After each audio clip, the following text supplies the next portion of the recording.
welcome into the light. The once silenced victims of abuse are now speaking out, fighting through their tears. I became a young lady too often angry. I found it hard to smile. I lost my life as a joyful teenager. The four women were abused in the 90s by former national ski coach Bertrand Charest. Now they want to protect the next generation of athletes from the horror they endured.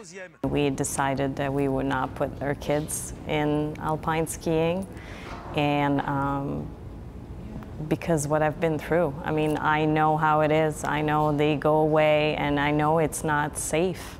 I know it's not yet. This is why we're here.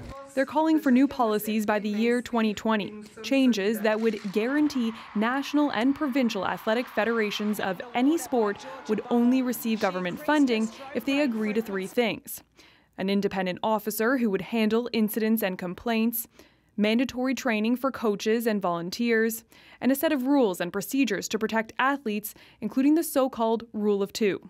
It means that young people are never alone with a coach or otherwise official for any extended duration, whether it be in travel or in social environments. Having two people present is the significant protection factor that we need to reduce abuse. Alpine Canada says it's sorry for not doing more to support the victims. It agrees with the policy changes. It could have happened to me, to my kids, to anyone else's children. I mean, we need to stop this. This is horrific, and we don't want anyone to suffer like these women have suffered.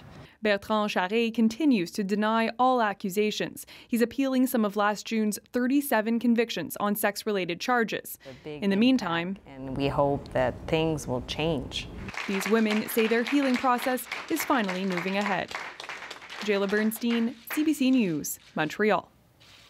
And we should point out that it's not just Charest's victims who are calling for action on all of this. Today in question period, Sport Minister Christy Duncan was asked about how the government plans to protect vulnerable athletes from sexual predators.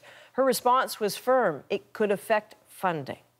All Canadians deserve the opportunity to participate in a sport environment that is free from discrimination, harassment, or abuse. We have established a working group on gender equity in sport, which will examine a number of issues, including harassment, discrimination, and abusement in sport. All federally funded sport organizations must have anti-discrimination, harassment, and abuse policy in place to be eligible in funding. We will be announcing changes to strengthen our policy in the coming weeks.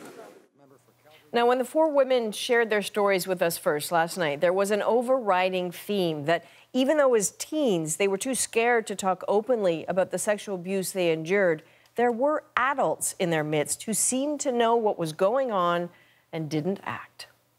In my experience, there was an adult that was aware.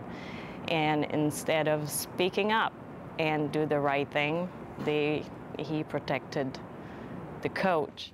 CBC News has been told of conversations suggesting at the time that a coach having sex with athletes was known. My sense was it was almost like,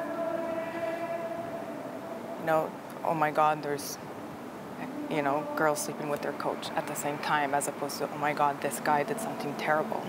At some point, when it was too much, at least one athlete, Gail Kelly, went to Alpine Canada.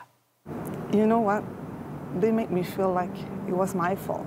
How did they do that? They tried to hide everything from everybody, and years later, Alpine Canada apologized to the women, but it still rings hollow to them. And it's the culture of sport they're worried about now. So the relationship that you have with your coach is a very unique one, and it's very, it's sensitive. And your coach tells you to work on something or to try this. You believe him, you trust him, you're so hungry for success. This is about power. They had none then. They were relying on adults to protect them. And now, all these years later, they have some power back, and they'll keep using it for the sake of keeping the next generation of athletes safe.